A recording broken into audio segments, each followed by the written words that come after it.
नमस्कार मंडळींनो, मराठी योजना माहिती चॅनलमध्ये आपलं सहर्ष स्वागत. तर महाराष्ट्र इतर इमारत व इतर बांधकाम कामगार कल्याणकारी मंडळ यांचा एक नवीन GR आलेला आहे. आपण बघू शकतोय. नोंदीत बांधकाम कामगारांना निवृत्ती वेतन म्हणजे पेन्शन योजना बांधकाम कामगारांना सुरू करण्याची योजना सरकारने आखलेली आहे. त्याबद्दल नवीन GR आलेला आहे. आपण बघू शकतोय. महाराष्ट्र शासनाचा नवीन GR आलेला आहे. तर सर्वात प्रथम ज्या बांधकाम कामगारांची वयाची 60 वर्ष पूर्ण झाली आहेत त्यांना असे बांधकाम कामगार जे मंडळाकडे नोंदीत आहेत अशा बांधकाम कामगारांना निवृत्ती वेतन देण्याची तरतूद केलेली आहे. तर आपण पाहू शकतो इथे 60 वर्ष पूर्ण झाल्यानंतर बांधकाम कामगारांना निवृत्ती वेतन सुरू होणार आहे, जे बांधकाम कामगार नोंदीत आहेत ते. तर नोंदीत बांधकाम कामगारांना 60 वर्ष पूर्ण झाल्यानंतर त्यांना निवृत्ती वेतन सुरू करणार आहे. तर त्याची सविस्तर कार्यपद्धती, फॉर्म भरायचा आहे, काय करायचं आहे ते सर्व आता आपण खाली बघणार आहोत. तर सर्वात प्रथम शासन निर्णय नवीन GR आलेला आहे. निवृत्ती वेतन योजनेचे पात्रता निकष. आता कोण पात्र राहतील या योजनेसाठी? वयाची 60 वर्ष पूर्ण असलेले बांधकाम कामगार जे मंडळाकडे सलग किमान 10 वर्ष नोंदीत आहेत, जे किमान सलग 10 वर्ष नोंदणी असलेले कामगार या योजनेसाठी पात्र राहतील. तर कुटुंबातील पती आणि पत्नी हे दोघेही जर बांधकाम कामगार असतील तरी देखील ते स्वतंत्रपणे पात्र राहतील.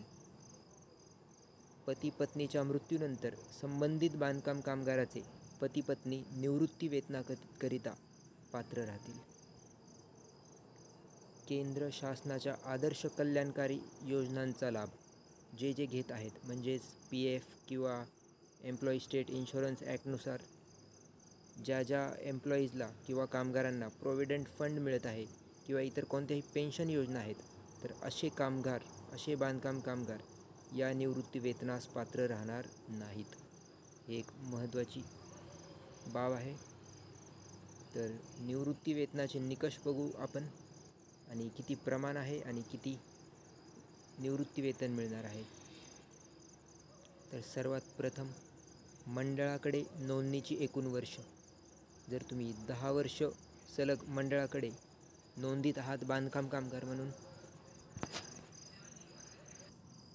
तर आपण इथं बघू शकतोय मंडळाकडे बांधकाम कामगाराची एकूण 10 वर्ष नोंदणी असेल तर त्यांना 50% म्हणजे 12,000चे 50% 6,000 दरवर्षी इतकी रक्कम निवृत्ती वेतन म्हणून देण्यात येईल. जर 15 वर्ष असेल तर 75% रक्कम म्हणजे 9,000, आणि 20 वर्ष जर असेल तर 12,000 रुपये म्हणजे 100% दरवर्षी 12,000 रुपये इतके 20 वर्ष जर नोंदणी असलेले कामगार यांना मिळतील. आता निवृत्ती वेतन लाभ मंजूर करण्याची कार्यपद्धती म्हणजे आपण प्रोसेस बघूया. तर कशी असणार आहे प्रोसेस?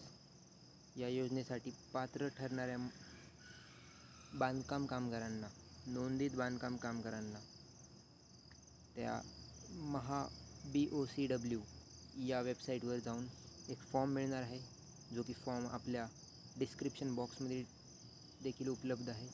तो फॉर्म तुम्ही डाउनलोड करू शकता. तो डाउनलोड करून घ्यायचा आहे आणि सदरचा फॉर्म हा पूर्ण भरायचा आहे. त्यामध्ये नोंदीत बांधकाम कामगाराचे त्याचे आधार कार्ड, ज्या जिल्ह्यातील आहे, ज्या जिल्ह्यामध्ये आहेत त्या जिल्हा बांधकाम कामगार सुविधा केंद्र म्हणजे WFC केंद्रामध्ये जमा करायचा आहे. आणि अर्जासोबत खाली दिलेली कागदपत्रे म्हणजे पत्त्याचा पुरावासाठी आधार कार्डची झेरॉक्स, जन्मतारखेच्या पुराव्यासाठी तुम्ही एकतर जन्म दाखला किंवा शाळा सोडल्याचा दाखला देऊ शकता, त्याची झेरॉक्स द्यायची आहे. आणि बँक खाते पासबुक याचीही झेरॉक्स. तर निवृत्ती वेतन शिफारस प्रमाणपत्र या अर्जाची तुमची छाननी होईल WFC केंद्रामध्ये आणि मग ते मान्य करण्यात येईल.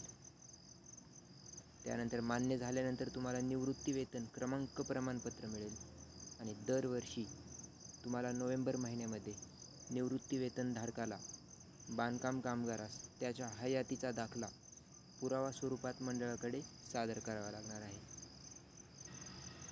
त्यासाठी त्यांना आधार कार्ड मंडळाकडे द्यायचे आहे. तर आपण बघतोय 12,000 रुपये बांधकाम कामगारांना लाभ मिळणार आहे. दरवर्षी जर बांधकाम कामगार 60 वर्षांचे झाले असतील तर सदर मान्यतेअंती प्रत्येक महिन्याच्या 10 तारखेपर्यंत संबंधित पात्र निवृत्ती वेतनधारक बांधकाम कामगारांना त्यांच्या बँक खात्यात DBT म्हणजेच डायरेक्ट बेनिफिट ट्रान्सफर होईल. थेट पैसे तुमच्या बँकेत जमा होतील. तर अशी ही बांधकाम कामगारांसाठी नवीन निवृत्ती वेतन योजना सरकारने आखलेली आहे. तर आपण बघू शकतोय. जर तुम्हाला याचा अर्ज जर पाहिजे असेल तर तुम्ही डिस्क्रिप्शन बॉक्समधल्या दिलेल्या लिंकवर जाऊन तो डाउनलोड करू शकता. तो संपूर्ण अर्ज आपल्याला भरायचा आहे आणि नंतर WFC केंद्र म्हणजे बांधकाम कामगारांच्या साठी केंद्र जे आहेत तिथे वरी सांगितलेल्या कागदपत्रांसोबत द्यायचा आहे. अर्ज मंजूर झाल्यावर तुम्हाला पेन्शन बांधकाम कामगारांसाठी निवृत्ती वेतन सुरू होईल. तर व्हिडिओ आवडला असेल तर लाईक करा. भेटूया पुढच्या व्हिडिओमध्ये. तर मराठी योजना माहिती या चॅनलला सबस्क्राईब करायला देखील विसरू नका. धन्यवाद.